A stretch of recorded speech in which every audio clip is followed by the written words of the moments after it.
اعوذ باللہ من الشیطان الرجیم بسم اللہ الرحمن الرحیم یسألونک عن الخمر والمیسر، وہ آپ سے شراب اور جوئے کے بارے میں سوال کرتے ہیں۔ قل فیہما اسم کبیر، آپ فرما دیجئے کہ ان دونوں میں بڑا گناہ ہے، ومنافع للناس، اور لوگوں کے لیے کچھ فائدے بھی ہیں، واسمہما اکبر من نفعہما، اور ان کا گناہ ان کے فائدے سے بہت زیادہ ہے۔ زمانے جاہلیت میں عام رسوم کے ساتھ ساتھ شراب اور جوئے کی رسم بھی بہت زیادہ عام تھی، لوگ بہت زیادہ اس میں ملوث تھے۔ بعض صحابہ کرام کو یہ سوال پیدا ہوا کہ اسلام بہت پاکیزہ مذہب ہے، اس کے بارے میں آپ صلی اللہ علیہ وسلم کا کیا خیال ہے؟ تو اس وقت اللہ تعالیٰ نے آیت نازل فرمائی کہ ان دونوں میں بڑا گناہ ہے، چونکہ بہت زیادہ عام تھی، لوگ بہت زیادہ ملوث تھے۔ ایک ساتھ اگر اللہ تعالیٰ اس کی ممانعت فرما دیتا تو لوگوں کے لیے اس سے بچنا بہت مشکل ہو جاتا، دشواری پیش ہو جاتی۔ اسی لیے اللہ تعالیٰ نے پہلے اس کا گناہ ظاہر کیا، اس کا نقصان ظاہر کیا۔ سب سے پہلے نماز میں اس کی ممانعت کی گئی، اس کے بعد میں پوری طریقے سے اس کو حرام قرار دیا گیا، تو دھیرے دھیرے اللہ تعالیٰ نے اس کو منع فرمایا۔ وَيَسْأَلُونَكَ مَاذَا يُنْفِقُونَ، وہ آپ سے سوال کرتے ہیں کہ کیا خرچ کریں۔ قُلِ الْعَفْوَ، آپ فرما دیجئے جو خرچے سے زائد ہو۔ كَذَلِكَ يُبَيِّنُ اللَّهُ، اسی طریقے سے اللہ تعالیٰ بیان کرتا ہے لَكُمُ الْآيَاتِ، اپنی آیات کو، لَعَلَّكُمْ تَتَفَكَّرُونَ، تاکہ تم لوگ غور فکر کرو۔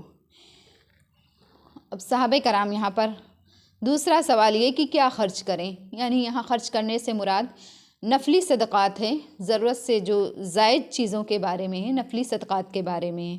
تو یہاں پر فرمایا گیا کہ جو تمہارے خرچے سے زیادہ ہو وہ اللہ کی راہ میں خرچ کرو۔ ایسا نہیں کہ پورا کا پورا خرچ کر دو پھر دشواریوں میں پڑ جاؤ۔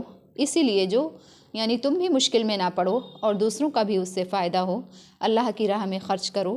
تو جو ضرورت سے زائد جو بچا ہوا مال ہو اس میں سے اللہ کی راہ میں خرچ کرو۔ اور اسی طریقے سے اللہ تعالیٰ اپنی آیتوں کو کھول کھول کر بیان کرتا ہے تاکہ تم لوگ اس میں غور و فکر کرو۔ فی الدنیا والآخرہ، دنیا اور آخرت میں۔ وَيَسْأَلُونَكَ عَنِ الْيَتَامَى، وہ آپ سے یتیموں کے بارے میں سوال کرتے ہیں۔ قُلْ إِصْلَاحٌ لَهُمْ خَيْرٌ، آپ فرما دیجئے کہ ان کے لیے اصلاح کرنا بہتر ہے۔ وَإِن تُخَالِطُوهُمْ، اور اگر تم ان کو ملا لو، وَإِخْوَانُكُمْ فَإِخْوَانُكُمْ، تو وہ تمہارے بھائی ہیں۔ وَاللَّهُ يَعْلَمُ الْمُفْسِدَ مِنَ الْمُصْلِحِ، اللہ جانتا ہے مفسد کو یعنی خرابی کرنے والے کو، اور مصلح یعنی اصلاح کرنے والے کو بھی، خیر خواہی کرنے والے کو بھی۔ وَلَوْ شَاءَ اللَّهُ، اور اگر اللہ چاہتا، لَعَانَتَكُمْ، تو تم کو مشکل میں ڈال دیتا۔ إِنَّ اللَّهَ عَزِيزٌ حَكِيمٌ، بے شک اللہ تعالیٰ زبردست حکمت والا ہے۔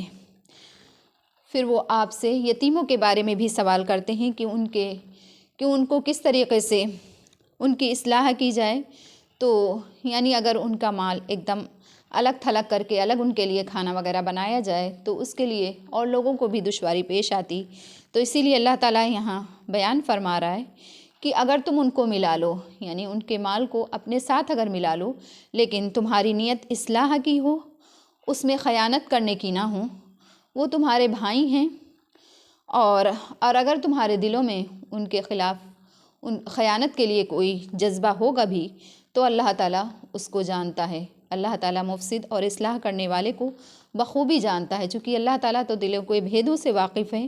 اور اگر تمہاری اصلاح کی نیت ہے تو اس میں کوئی مذائقہ نہیں، کوئی مشکل نہیں، کیونکہ تمہیں بھی دشواری نہ آئے اور ان کا بھی کوئی نقصان نہ ہو۔